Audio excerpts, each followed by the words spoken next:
ऐब ना मिले इसीलिए तो कैद खाने में डाला। अभी जब हार गए ना, नहीं समझिए आप, मतलब ऐब ना मिलने से कैद खाने का क्या ताल्लुक है? यही तो मजे की बात है। नुक्ता एकदम से थोड़ी खुलता है, ऐसे थोड़ी दाद ली जाती है भाई।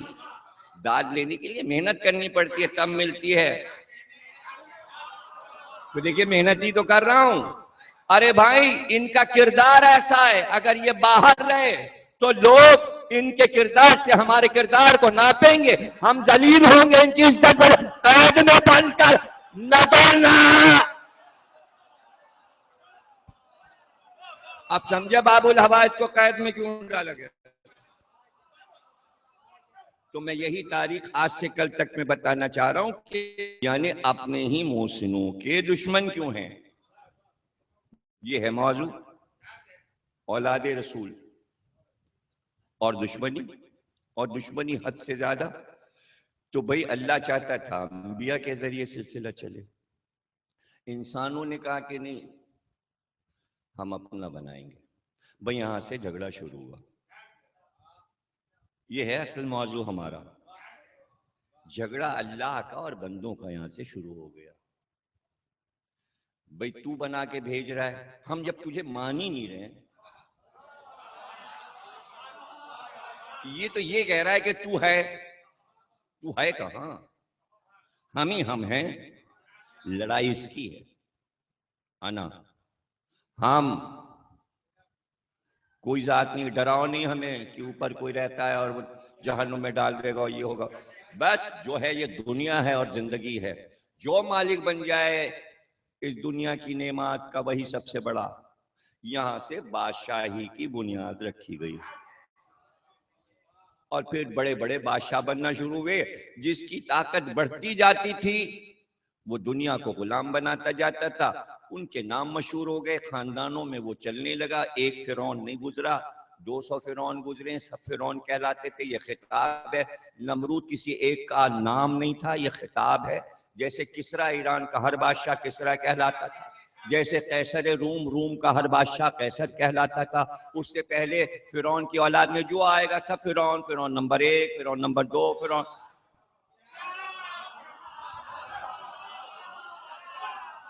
अब ये एक फिरौन क्यों मशहूर हुआ?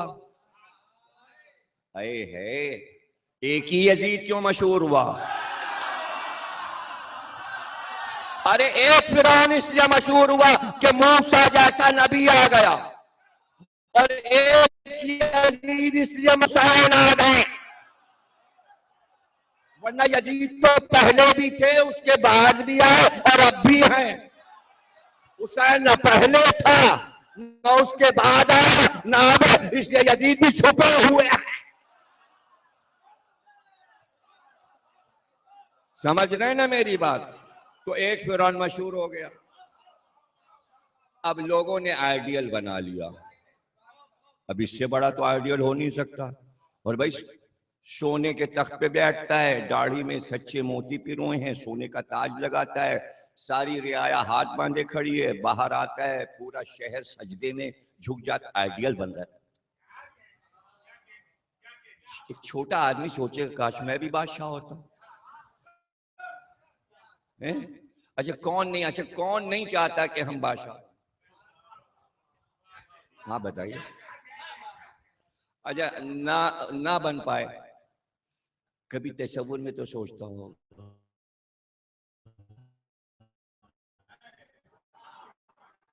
बादशाह बन गए, देख सकते हैं। तो एक आम इंसान क्या हम बादशाह बन गए? तो भाई आइडियल जो है, इंसानों ने सबसे बड़ी चीज क्या पेश की? बादशाह, और वो भी नमरूद और फिरौन जैसे। तो फिर सबके दिल में ये तड़प हम बादशाह बन जाएं, बादशाह बन जाएं। वो तो नदी पार कर रहा था, जमुना से पार इधर से उधर जाना, तो उसे भाग रहे थे। शेरशाह सूरी ने कब्जा कर लिया दिल्ली पे, तो हुमायूं भागा।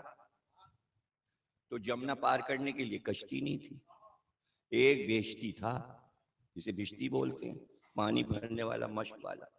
उसने कहा हम अपनी मश पे बिठा के, मश तो तैरती रहती है ना दरिया में, उस पे आपको पार करा देंगे।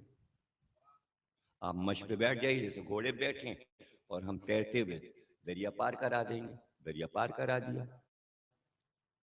उसको तो ईरान जाना था, निकल गया, बच गया, कत्ल नहीं हुआ। तो चलते चलते उससे कहा, बिश्ती से कहा, कोई ख्वाहिश हो तो बता दे,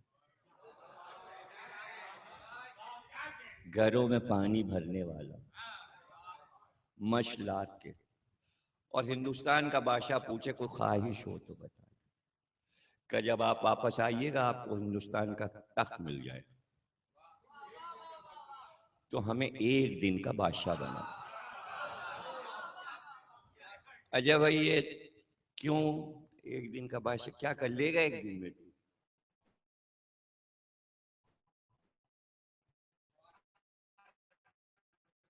पता चलेगा जब उसको शादी, तो जो भी बनो में पाक, तो कोई आइडियोलॉजी तो हो कि ये करूंगा। बहुत से तो बयान भी कर रहे हैं कि जब हम बनेंगे तो हम ये करेंगे, भले ना करें, वादे तो आवाम से करते हैं, हमें बनाइए हम ये करेंगे, तो आवाम इसी पे वोट देते हैं, भाई ये करेंगे, ये है ना। अब आजकल देखिए सारे बिजली के तार बदले जा रहे हैं। भाई अभी पिछली दफा तो बदले गए थे वो वाले, तो वो तो करोड़ों में बेच लिए। अब ये वाले निकलेंगे, फिर ये बिकेंगे। लेकिन ये वाले जो लग रहे हैं साहब, ये ऐसे लग रहे हैं जिसमें कुंडा ना लग सके। अंचोली वालों के लिए कयामत की खबर है ये। मैं खुद परेशान हो गया।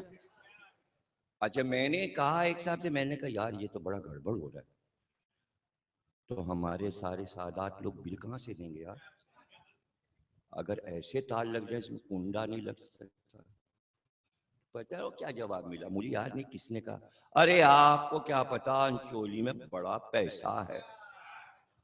अरे नाम याद आ गया, बताऊंगा नहीं, अभी अभी याद आ गया। मैंने कहा भाई कैसे पता है ये अंचोली वालों के पास पैसा बहुत है? उन्होंने कहा कि साहब नाट नालों बाद में जो हमें ट्यूशन मिलते हैं ना, फकीर मकान इतने बड़े बड़े, ट्यूशन में अंचोली वाले दिल खोल के अपने बच्चों के ट्यूशन पे पैसे देते। इससे पता चला अंचोली वालों के पास पैसा बहुत। तो फिर मुझे इत्मीनान हो गया, चलो जाओ जो चाहे तार लगा लो। तो इत्मीनान है मौला, पैसे और दे देंगे अगर कुंडा नहीं लग पाएगा।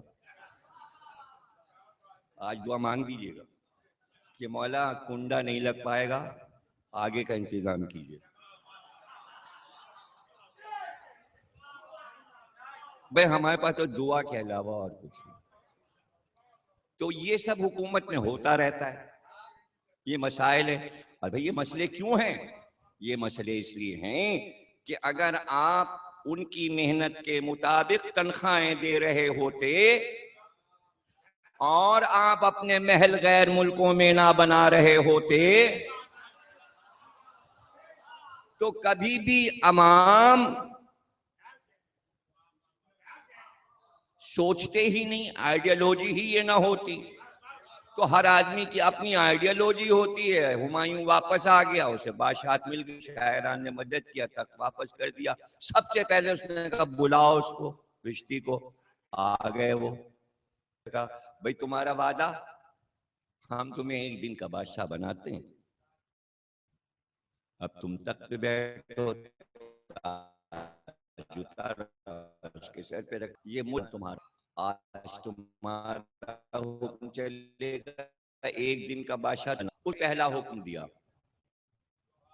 कहा भाई जितने भी एसटी हैं सब जमा हो जाए, पानी भरने वाले, और हुमायूं का सिक्का बंद।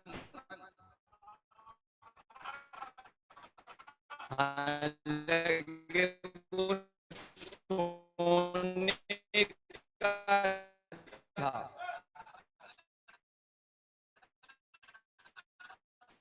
वो बंद।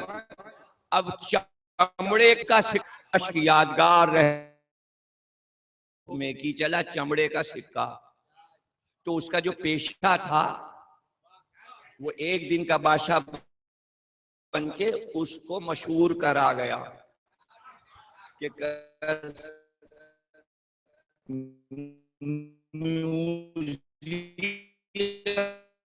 में उसकी मश्क की यादगार तो रखी रहे। बिश्ती बावला आते हैं जो से दूर है, उसके यहाँ चमड़े के सिक्के ही चलेंगे। सकीना आलम में इस तरह बुलंद है, देखकर क्या क्या याद आता है? वफा याद ईसा है, पानी याद आता है, पानी जैसी नेमत कुरान में क्या हैसियत रखती है वो याद आता है, इंसानी खिदमत याद आती है, और फिर उसके साथ तीर। ये भी पता चल जाता है कि इस मश्क का दुश्मन कौन है, ये तीर, और ये तीर कौन सा है, और चलाने वाला कौन है। एक कहानी पूरी जा रही है कयामत तक, सिर्फ मश्क। इसको कहते हैं आइडियालॉजी। तो आइडियालॉजी जब शैतान बना के दे रहा है तो बादशाह क्या करे? तो फिर नमरूद बनेगा, फिरौन बनेगा। और अब उस आइडियालॉजी में सबसे रुकावट क्या है वो सुन लीजिए। दो रुकावटें। एक तो बादशाह बनना मुश्किल, और अगर तगोदो करके लोगों को जमा करके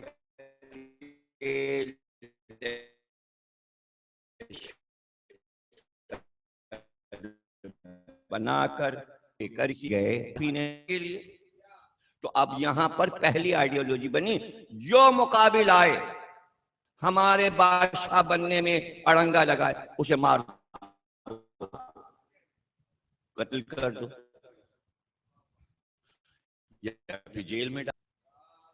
अभी तक तो नहीं इमरान खान वजीर आजम बने ना, तो फौरन एक ही स्लोगन चल रहा है, मियाँ साहब आप जेल जाएंगे, मियाँ साहब आप जेल जाएंगे। क्या मतलब? यानी जब तक आप जेल जाएंगे नहीं मैं बादशाह बनूंगा नहीं। तो एक बादशाह दूसरे को जेल में डालता है ताकि ये जेल में जाए तो मैं बादशाह बनूं। पुरानी आइडियोलॉजी फिरौन के दौर से अब तक पाकिस्तान तक कायम है। भाई समझ में हमारी आइडियोलॉजी आ रही कि नहीं ये बता दीजिए, फिर आगे मैं सुनाऊं कि तारीख की आइडियोलॉजी क्या है, ताकि मैं अपनी मंजिल तक पहुंच सकूं। तो भाई कत्ल कर दो, अब बड़ी मुश्किल है। भाई वहां का सरदार यहाँ का, हाँ मार दो, वो सरदार हाँ पुला, हाँ मार दो, और सगा भाई आ गया।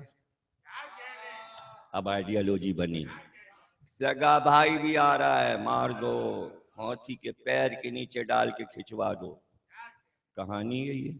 चार भाई हैं तो एक बादशाह बने, तीन भाई को मार दो, और अब्बा बीच में आ गए, कैद में डाल दो, अब्बा को कैद में, सगा चचा मार दो, खून का रिश्ता मार दो।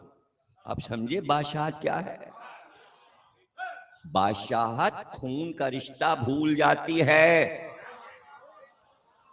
जुमला ले लो भैया, अभी अभी आया है, जब बादशाहत खून का रिश्ता भूल जाती है तो अकीदा क्या है?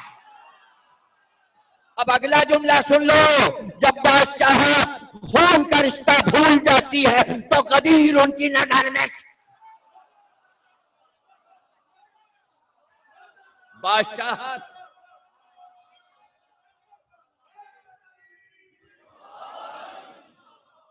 बादशाह कितनी आसानी से मैं मुसलमानों को बात समझा रहा हूं। समझाने के बहुत से रास्ते हैं, तो एक आसान तरीके से मैं आइडियोलॉजी समझा रहा हूं। अब उसके बाद बादशाह बन गए, अब क्या खतरा है भाई आपको? अब खतरा ये है कि कोई साजिश न कर रहा हो हमारी बादशाह अच्छी। अच्छा, तख्त पे बैठते ही ये तो भूल जाते हैं कि मौत कोई चीज है, ये आइडियोलॉजी में दाखिल है। बादशाह समझता हमें मरना ही नहीं। एक बार भी अगर आपके वजीर आजम ने ये कहा कि मौत जिंदगी का क्या, नहीं 18 तक इंतजार कीजिए।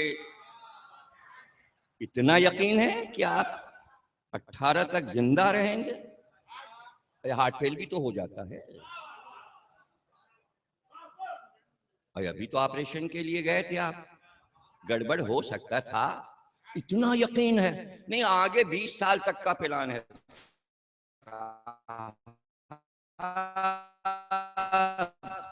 तब से उसके आगे तो सबके नाम। किसी को ये यकीन नहीं था कि हमें मरना है। ओली मिंबर पर बैठ के पहले ये याद दिलाते थे रहना नहीं है। यही तो नहजुल बलागा है। इस खाक में तुझको जाना है, इस खाक से तू आया है। अब समझिए अंबिया और बादशाह दोनों की आइडियोलॉजी।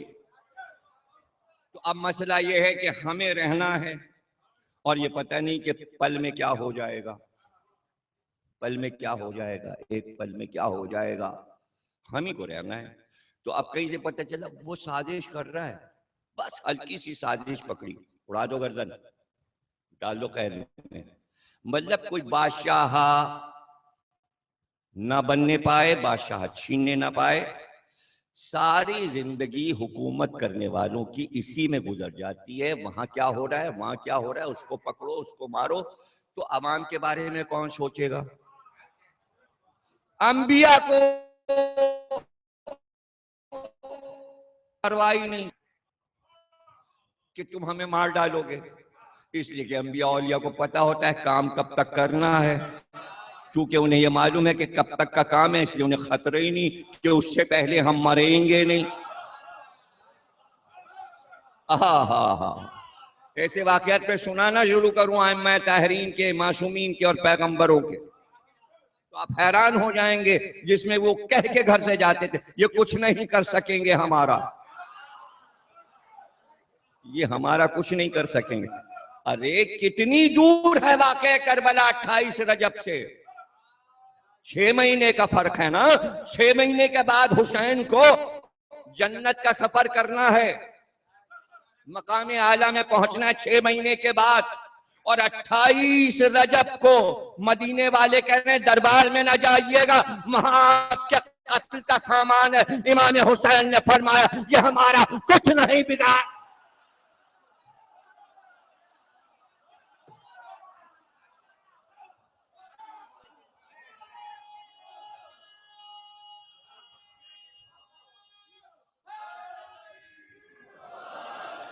बिल्कुल ऐसा ही जुमला, ये बेटे का जुमला है। अब बाप का जुमला सुन लीजिए जो नहजुल बलागा में भी मौजूद है।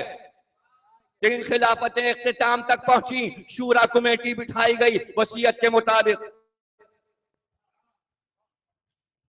तीसरी आने वाली दो गुजरी हैं और खुतबा है शूरा पर, मौला का शूरा वाला खुतबा कि शूरा मुनक्किद हुआ है, उसमें अली का नाम भी है। सब ने आके कहा शूरा में ना जाइएगा।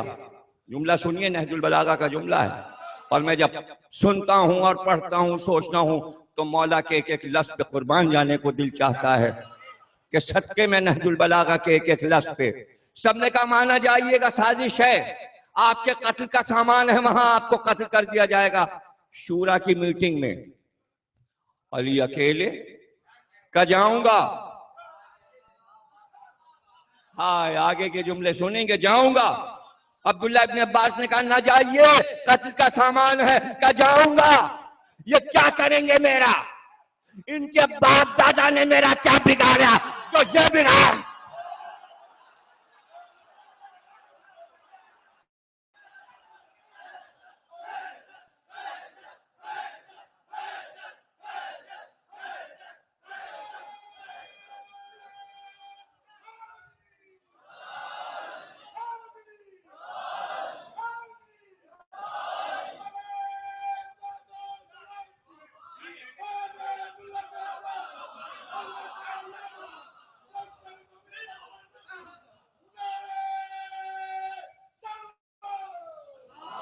काश मेरे बच्चे आसानी से इस मुश्किल फलसफे को समझ जाएं कि बादशाह डरता है कि जहां मुखालिफ ने सर उठाया तो उसको मार कर खुश होता है, मैं बच गया।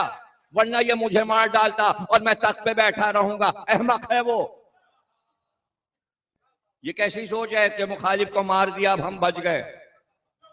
आप समझे कि इमामत में और बादशाहत में क्या फर्क है। इमामत को पहले से मालूम होता है ये कुछ नहीं कर सकते, क्योंकि मालूम है कुछ नहीं कर सकते, इसलिए मुखालिफ को कत्ल करने की क्या जरूरत है।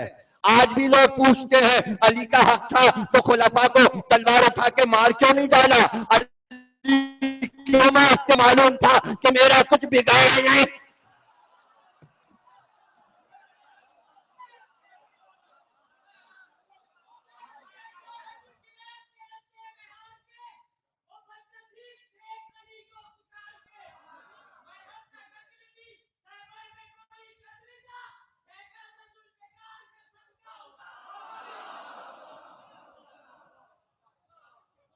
हाँ?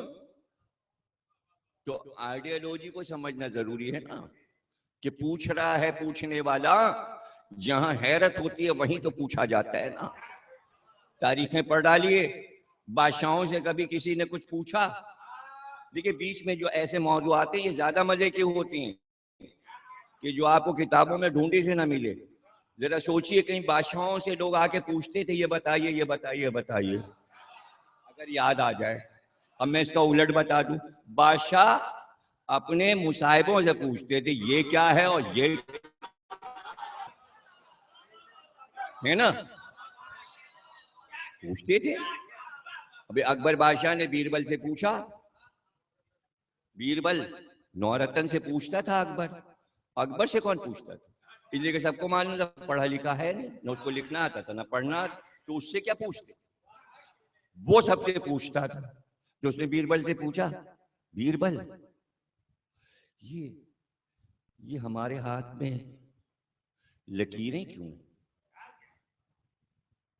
उसने कहा सरकार वो इतना अता किया आपने, इतना अता किया कि निशान पड़ गए।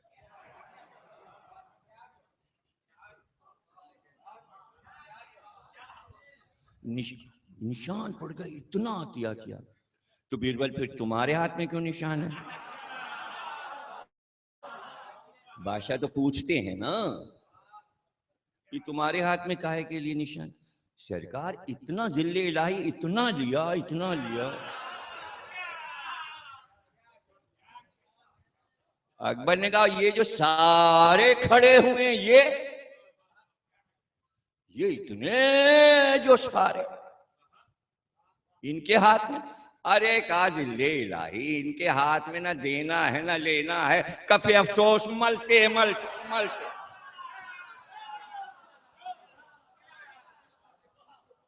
बादशाह मुतमईन हो गया।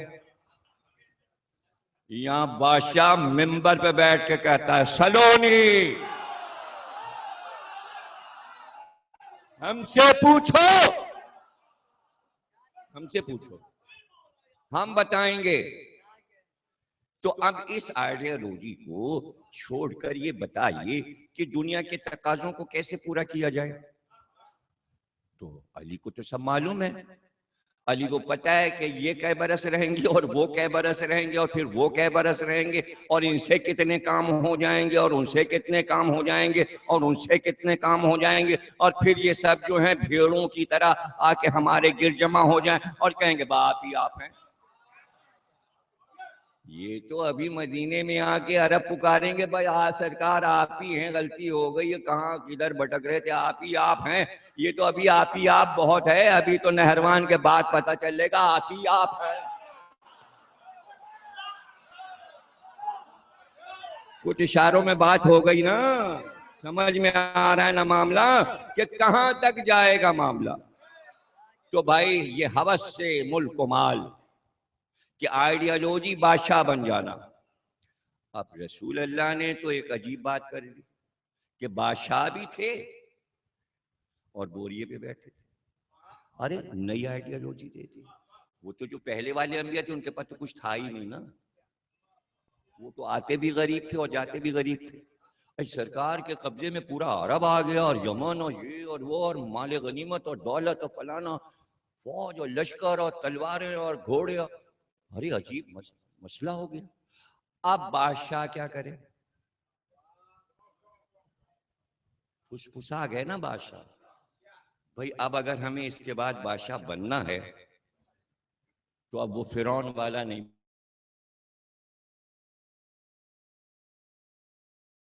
नाम नहीं खड़े होंगे, तख्त नहीं होगा। कितनी मेहनत लगी होगी कि बोरिए पे बैठ के बादशाह बने।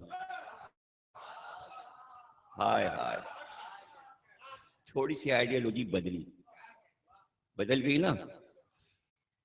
अच्छा भाई ठीक है, उनका हाँ सीरत का नमूना थे, सरकार के फक्र का नमूना थे, सबने फकीरी में जिंदगी गुजार दी, मरे तो एक कौड़ी घर में नहीं निकली। वाह वाह वाह वाह, सुभान अल्लाह, क्या कहना, बड़े सच्चे लोग थे। और साहब क्या ईमानदारी से मुसलमानों पर हुकूमत की, और क्या, और हाँ साहब हम भी आपके साथ। आइडियोलॉजी चली क्यों ना, समझ रहे, तकरीर खात्मे पे पहुंच गई। फिर बाद के बादशाहों ने ये क्यों ना किया कि बोरिए पे बैठे और बादशाह कह रहे हैं। बाद वालों ने सोचा कि बादशाह हम कहे नहीं, बादशाह तो कहाई ताज से, फौज से, जवाहरात से, सोने से, खजाने से, महल से बादशाह कहलाता है। बोरी में बैठ के बादशाह थोड़ी कहा जाता। तो फिर क्या हुआ, फिर ताज भी आ गया, तख्त भी आ गया, कसरे हमरा पत्थरों का, लाल पत्थरों का महल भी बन गया शाम में, और फिर सजी सजाई हुकूमत बेटे को मिल गई, बेटा भी बादशाह हो गया, और फिर सब बारी बारी बादशाह बनने लगे, और फिर सब बादशाह हो गए। अब मुसलमान क्या, अरे वो फकीर बादशाह थे। अब फिर उसके बाद फिर क्या हुआ, कहाँ मौला अली के बाद वो वाली बात तो खत्म हो गई कि बोरी में बैठ के बादशाह, तो फिर सब तख्त पे आ गए। तो वो क्या था, और ये वो खिलाफत राशिदा थी, वो खिलाफत राशिदा थी, और ये मुल्कियत है। मुसलमान अपना आइडियोलॉजी खुद बना रहे हैं। तारीख के दो हिस्से हो गए, वो खिलाफत थी राशिदा, राशिदा गायब हो गई, अब मुल्कियत आ गई। अब तक तो फलाना, ये वही आइडियोलॉजी बनी उमैया से बनी अब्बास को मिल गई, वो भी बादशाह बन गए, और उन्होंने भी कहा भाई मुखालफिन को तो कत्ल कर दो। मुखालफिन और चीज होते हैं, ये तो बने ही बादशाह इसलिए थे कि भाई हमको नहीं चाहिए बादशाह, ये तो आले मोहम्मद का हक छीना था बनी उमैया ने, हम हक लेके बनी उमैया से ये वापस कर देंगे और बनी उमैया को मार डालेंगे। जब सबको मार डाला बनी उमैया को, कब्रें खोद दी, एक भी ना रहा, सब गायब हो गए, खत्म हो गए, और हुकूमत करीब आ गई, तो अब आले मोहम्मद की तरफ देख ही नहीं रहे। अब मीटिंगें बैठ रही हैं भाई, तैयारियां हो रही हैं, लश्कर लड़ रहे हैं, अब मुल्क बस अब बना बादशाह, और अब बना, अब ये इमाम सादिक अलैहिस्सलाम तशरीफ फरमाए, और पूरा मजमा बस इसी चक्कर में है, अब बादशाह बने और अब बादशाह बने, और पूरे अरब को, बगदाद को, और इराक को, और ईरान को, और यमन को यकीन है अब बादशाहत आले मोहम्मद के पास आ जाएगी, अब हम का जमाना आ जाएगा, सुकून हमें, मजा आएगा, मिल जाएगा। आदि को घेरे हुए कोने में एक आदमी जर चादर ओढ़े बैठा हुआ है। अब सब हाथ जोड़, सरकार बस बादशाहत मिल गई और तख्त मिल गया, आप अरब के बादशाह हैं, और ईरान आपका, और इराक आपका, वहां जाओ, वहां जाओ, वो कोने में बैठा है, अभी उसे कोई जानता ही नहीं, कोने में बैठा, उसे कोई जानता ही नहीं। इमाम ने कहा हुकूमत वो करेगा जर चादर वाला,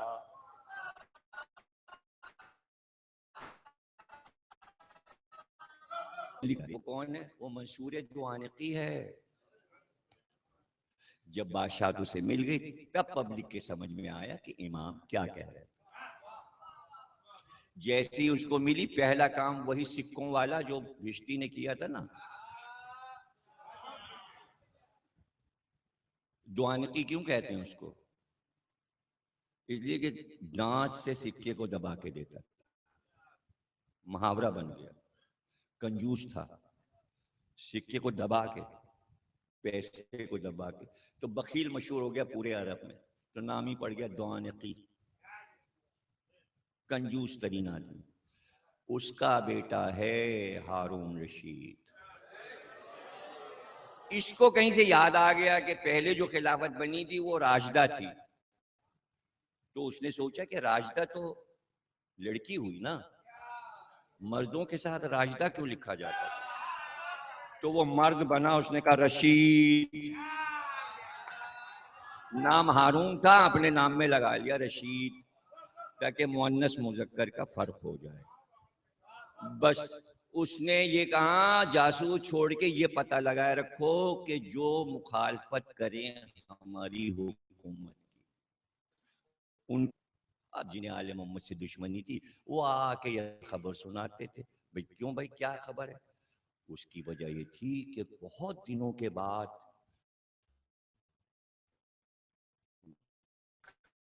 हर आले मोहम्मद था, इमाम की औलाद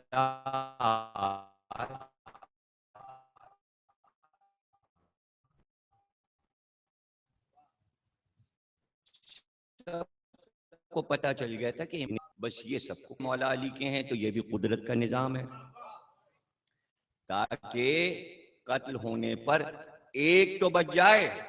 कुछ नहीं समझे यार आप, ये कुदरत का निजाम है, ये इंसानों का निजाम नहीं है। इसलिए कि 11 बेटे तो करबला में शहीद होने थे, अली के 11 बेटे करबला में शहीद हो गए 18 में। तो इमाम को कैद में चूंकि जाना था, तो कुदरत ने इंतजाम किया कि बेटे 18 हों, इसलिए रह गए। और ये फख्र है शियों का कि भाई उलमाए कराम ज्यादातर मूसवी होते हैं, यानी इल्म का सिलसिला चला। आयतुल्लाह कोई भी मूसवी थे, आयतुल्लाह खुमैनी भी मूसवी थे, और ढेरों उलमा आयतुल्लाह के साथ आपको मूसवी लिखा किताबों पे मिल जाएगा। यानी इल्म महफूज रहा नस्ल में। अगर ये 18 बेटे ना होते तो इमाम ने बेटों से कह दिया था कि जैसे ही मैं कैद हूं मदीने में ना रुकना, अपना अपना रास्ता खुद ढूंढ के महफूज मकाम पे पहुंच जाना, ताकि कहीं महफूज रह सको। तो शिकायतें पहुंच रही और सिपाहियात को हम गिरफ्तार, इसलिए कि आप लश्कर जमा कर रहे हैं और असला जमा कर रहे हैं, तो अब घर की तलाशी होगी। अल्लाह अकबर, तकरीर खत्म हो गई। जैसे ही इमाम ने सुना कि घर की तलाशी होगी, अजीब वाकया है ये तारीख का, इमाम ने फरमाया घर में ना घुसना, मेरी बेटियां हैं,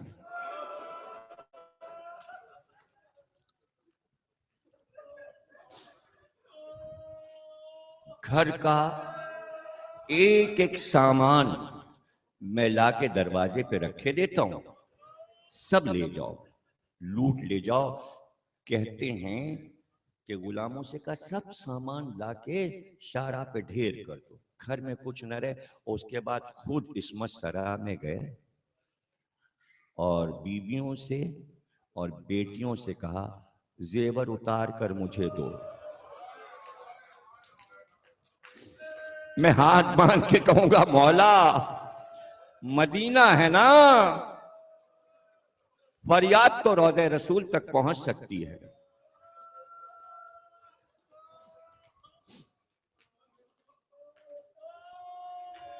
सारे जेवरात लाके दरवाजे पर रख दिए।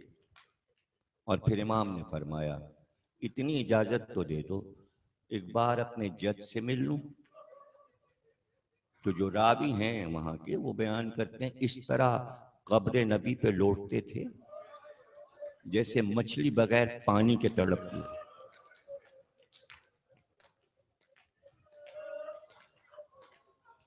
मुजाविर, कब्र नबी का मुजाविर रुखसत हो रहा है, हमारा बाबुल हवाइज।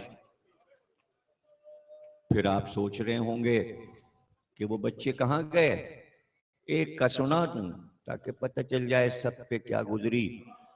इसलिए कि रास्ते बदल बदल के ले गए। पहले ईरान ले गए बसरे के रास्ते से, ताकि सब समझे बसरे में है, कोई समझे कि नेशापुर में है। रखना तो बगदाद में था, चाहने वालों को पता न चले। वापसी नहीं हुई, घर में फरियाद थी, बीबियां रोज कब्र नबी पे जाती थीं और मौला अली को पुकारती थीं। जाहिर है फरियाद के अलावा घर की बीबियां और क्या कर सकती थी।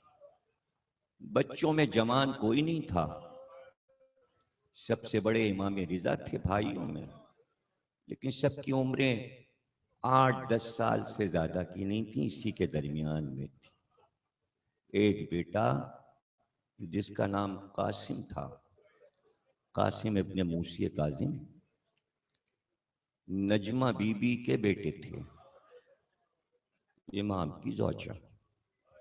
एक दिन माँ से बहुत जिद की और कहा अम्मा इजाजत दीजिए कि मैं बाबा को ढूंढ के लाऊं। बहुत दिन हो गए बाबा की कोई खबर नहीं आई। अच्छा ये आपको बता दूं कि अब माहौल ये आ चुका है अरब का कि बस पता चल जाए कि ये सैयद का बच्चा है, ये सैयद का बेटा है। इतनी पाबंदी हुकूमत ने, बनी अब्बास ने लगाई थी कि जहां पता चले कि कोई सैयद ज्यादा है उसे पकड़ के हमारे पास लाओ, हम इनाम देंगे। इसलिए कि बगदाद का हो रहा था और उसके लिए आर्डर्स ये थे कि बुनियाद में सैयदजादों को चुन दो, दीवारों में दफन कर दो। जहां शहजादे मिले खानदान रसूल के, तो उसी दौर का वाकया तारीख शहर आशोब में लिखा है, जो मशहूर किताब है तारीख की, सीरत आइम्मा की, कि एक सैयदजादा इमाम हसन की औलाद में 11-12 साल की उम्र थी और उसके गेसू इमाम हसन का जाहिर है कि शाहजादा है, पोता है, उसके हुस्न का ये आलम कि कांधे पे जुल्फें पड़ी हुई, लोग देखते तो देखते रह जाते कि कदमों पे गिर पड़ते थे। उसे पकड़ के लाया गया और मजदूरों के हवाले किया गया, इसको बगदाद के महल की दीवार में चुन दो। मजदूरों ने दीवार में उसे चुनना शुरू किया, ईंटों पे ईंटें रखते जाते थे और मजदूर रोते जाते थे और चुपके चुपके कहते जाते थे शहजादे माफ कर देना, शहजादे माफ कर देना, अगर बादशाह को पता चलेगा घर उजड़ जाएगा, मेरे घर पे हल चल जाएगा, मेरे बच्चे मारे घर लुट जाएगा। ऐसे में एक मुसाफिर गुजरा तो शहजादे ने पुकार के कहा जाने वाले अगर मदीने जाना हो तो एक पैगाम मेरी माँ को पहुंचा देना। मुसाफिर थोड़ा सा रुका, कहा शहजादे मैं भी चाहने वाला हूं, जल्दी पैगाम सुना दीजिए। का मदीने जाना तो महल्ले बनी हाशिम में चले जाना और मेरी माँ से पुकार के दरवाजे पे कहना अब बेटा वापस नहीं आएगा, इंतजार न करना। तो उसने चीख कर कहा मैं कैसे पहचानूंगा कि आपका घर कौन सा, का चले तो जाना महल्ला बनी हाशिम में, जिस घर से चीख चीख के रोने की आवाज मेरी माँ है, जो 24 घंटे रोती है और मेरा नाम लेके पुकारती है। मेरे दौर ये सुनाया, सिम शाहजादे ने ये कहा माँ मैं बाबा को ढूंढने जाऊंगा, तो माँ बेटे से लिपट गई और कहा बेटा तुम्हें पता है सादात को दीवारों में चुन देते हैं, अगर पता चल गया कि तुम इमामजादे हो तो माँ के दिल पे क्या गुजरेगी, तुम्हें गिरफ्तार न कर लिया जाए।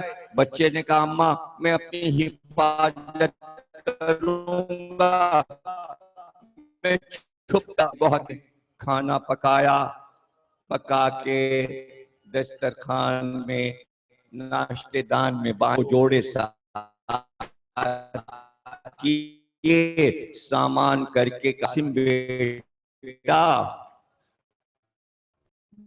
दुआएं करती हूँ तुम्हारी उम्र की। मौला अली से जाओ बाबा को ढूंढो। जब तुम पर्दा हटाकर दूर तक बेटे को जाते हुए देखती रही, मैं हाथ बांध के कहूंगा नजमा बीबी जरा उम्मे फरवा पे तो नजर डालिए, कासिम खेमे से जा रहे हैं, वो भी 14 बरस के हैं, वापस नहीं। करबला का कासिम भी वापस नहीं आएगा। मां रोती रही, बेटा चला गया छुप छुप कर। दिन को कहीं छुप जाते जंगल में और रात को सफर करते। चलते चलते माक शहर हिल्ले में पहुंच गए। अल्लाह सबको ज़ियारत कराए। जब हिल्ले जाइएगा तो उस जगह का नाम ही अब कासिम है। उस जगह को बस वाला आपको बता देगा कि कासिम शहर आ गया है। जब आप बस से उतरेंगे शानदार रोज़ा बन गया है। जब अंदर जाएंगे 2 कब्रें हैं, दोनों पे जरी रखी है, एक हमजा है और एक कासिम है। हमजा जो है उसमें रोजे में वो हजरत अब्बास के पोते हैं और कासिम जो हैं वो इमाम मूसा काज़िम अलैहिस्सलाम के बेटे हैं। दोनों की कब्रें उसी रोजे में हैं। और हजरत अब्बास पे जब नई जरी रखी गई कब्र पे, तो जो पुरानी जरी थी वो हमजा पे रखी गई और इमाम हुसैन की पुरानी जरी कासिम के उस पर रखी गई। कभी बगदाद की पुरानी जरी आ जाती है, वो बदल दी जाती है। आप जाएंगे तो रोजे की ज़ियारत करेंगे, वहीं शहजादा कासिम की कब्र है। तकरीर के आखिरी जुमले चलते चलते हिल्ले पहुंच गए। छुप छुप कर के चल रहे थे तो में जाए जहां आबादी थी शहर से बाहर वाले रहते थे। यहाँ सारे बेहिश्ती रहते हैं जो मशकों में पानी भर के घरों में पहुंचाते हैं। उसी बस्ती में रहने लगे और वही काम करने लगे उनके साथ के मश्क में पानी भरते और घरों पे पहुंचा देते। यही जवान हो गए, 20-22 साल के हो गए, लेकिन पूरी बिरादरी को पता चल गया हमसे अलग हैं। इनका हुस्न अलग, इनका इल्म अलग, इनकी बातचीत अलग। उनको सरदार कहना शुरू कर दिया। जो असल सरदार था उनका, एक दिन उसने कहा आप जैसा नेक हमने नहीं देखा। मेरी एक बेटी है, मेरी बेटी से शादी कर लीजिए। उन्होंने बात को टाला नहीं, उसने खुद कहा था। अक्द हो गया, बड़ी खुशी मनाई गई, अक्द हो गया। अक्द के 1 साल के बाद एक बेटी हुई, वहीं उम्र गुजरी, बेटी भी बड़ी हो गई, लेकिन ये ना बता सके मैं कौन हूं, कहां से आया हूं, मैं किसका बेटा हूं। एक दिन सख्त बीमार पड़े, तेज बुखार चढ़ा और बुखार बढ़ता ही चला गया। तो बीवी को बुलाया और कहा मुझे यकीन है मैं अब बचूंगा नहीं, मेरी मौत का वक्त करीब आ गया, मेरी बेटी से कहो मेरे सामने आ जाए। जब औरतें घर में आती थी बेहिश्तों की, तो कासिम की बेटी को देख के कहती ये तो शहजादी लगती है,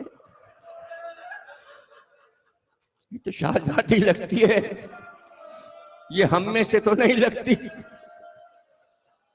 बस रोने के लिए यही जुमले काफी हैं। एक बार का बेटी को मेरे पास बुला लो और बीवी से कहा मेरे पास बैठ जाओ, वक्त मेरे पास बहुत कम है और मेरी आखिरी वसीयत सुन लो। एक बार वसीयत करना शुरू की और कहा अब अपने बाप को बुला लो, वो तुम्हारी कौम के सरदार हैं, ताकि मैं उनसे ये बात बता दूं कि मेरे मरने के बाद तुमको यानी अपनी बेटी को और मेरी बेटी अपनी नवासी को इजाजत दे दें कि मेरे मरते ही तुम लोग मदीने चली जाना।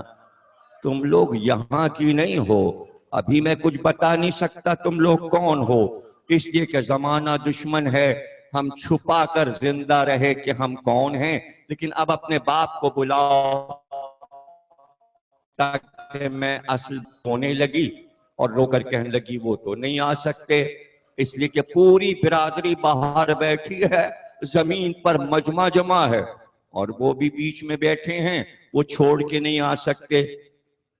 कहा क्या हुआ?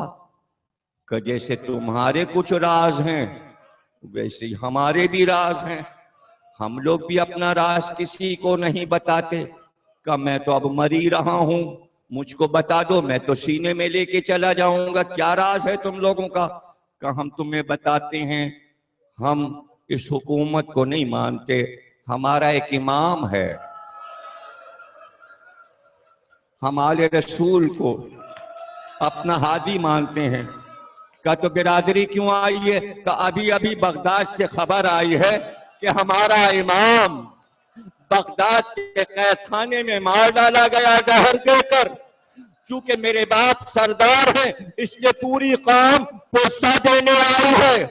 मेरे बाप इमाम की ताजियत ले रहे इसलिए आ नहीं सकते। एक बार रोकर का बाबा मैं तो ढूंढने निकला था, आप चले गए, और एक बार का सुनो, अब वक्त नहीं है, जो तुम्हारा इमाम अभी खबर आई है कि अब दुनिया में ना, मैं उसका बेटा कासिम हूं। दो जुमले और अभी अंजुमन मातम करेगी, ताबूत उठेगा, ताबूत के साथ जाइएगा जिसका ताबूत बगदाद के पुल पर डाल दिया गया था।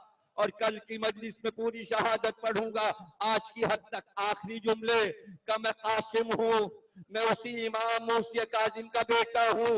और बीवी से कहा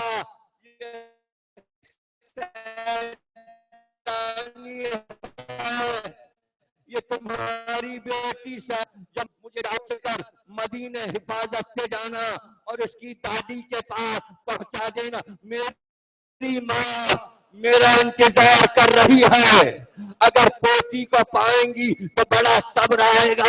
तो रोकर कहा कि मैं कैसे पहचानूंगी कि आपका घर मदीने में कहाँ है? तो सुनो, जब मदीने पहुंचना तो बेटी को आगे करना, ये चलती जाएगी, जिस घर पे रुक जाए मौजूदे के तौर पर यही इसका घर है। जब मदीना आ गया तो माने का बेटा अब तुम आगे चलो, महल्ला बनी हाशिम आ गया, बेटी आगे चलने लगी। चलते चलते एक घर के दरवाजे पे रुकी जिस पे टाट का पर्दा पड़ा था, और रुक के कहा अम्मा यही बाबा का घर है। मेरा दिल कह रहा है का बेटा पहले तुम घर में कदम रखो। बेटी अंदर दाखिल हुई, पीछे माँ भी दाखिल हुई। हाय ऐसा सन्नाटा, ऐसी वीरानी, अब मैं क्या जुमला दूं? मीर अनीस ने कहा है कि बादे करबला ऐसे सादात बर्बाद हुए कि फिर आबाद नहीं हुए, घर में बच्चे न रहे, सिर्फ औरतें रह गईं। एक बार चंद औरतें दालानों से हुजरों से निकल के आई और देख देख कर कहती कहां से आई हो, कौन हो तुम लोग? बीवियों ने घेर लिया और पूछती तो बार बार कहती हम क्या बताएं कौन हैं, हम कहां से आए हैं। बच्ची भी खामोश। माँ कहती थी बेटा तुम ही कुछ बताओ इनको। ये पूछती हैं बीबियां हम लोग कौन हैं। इतनी देर में शोर हुआ, इमाम मूसा काजिम की ज़ईफ माँ हमीदा खातून आ रही हैं, चादर सर पे डाले, असा का साया किए हुए। बीबियां एहतराम के लिए उठी और रास्ता दिया का हटो, मादर इमाम आ रही है, इमाम मूसा काजिम की वालिदा गिरामी आ रही है। एक बार कहती हुई आई अरे जरा मुझे रास्ता दो, कौन आया है मैं भी देखूं कौन आया है। एक बार आगे बढ़कर एक बच्ची पे नजर पड़ी, करीब आई, चेहरे को उठाया और चेहरे को देखकर कहा अरे ये तो बच्ची कासिम की सूरत है। अरे ये तो बताओ ना कासिम कहाँ है? माँ बेटियां रो करके अरे हम उन्हें दफन करके आए हैं। एक बार हमीदा बीबी ने बच्चे को सीने से बच्ची को लगा के कहा अरे निशानी तो मिल गई कासिम, तुम तो जंगल में सो गए मगर निशानी मिल गई। लाशा कासिम लेकर हुसैन जब आए तो माँ ने पूछा मेरा बच्चा कहाँ है, लाशा का तकदार, अबा को खोला, लाश के टुकड़े सामने थे का कासिम ने मातब हुसैन।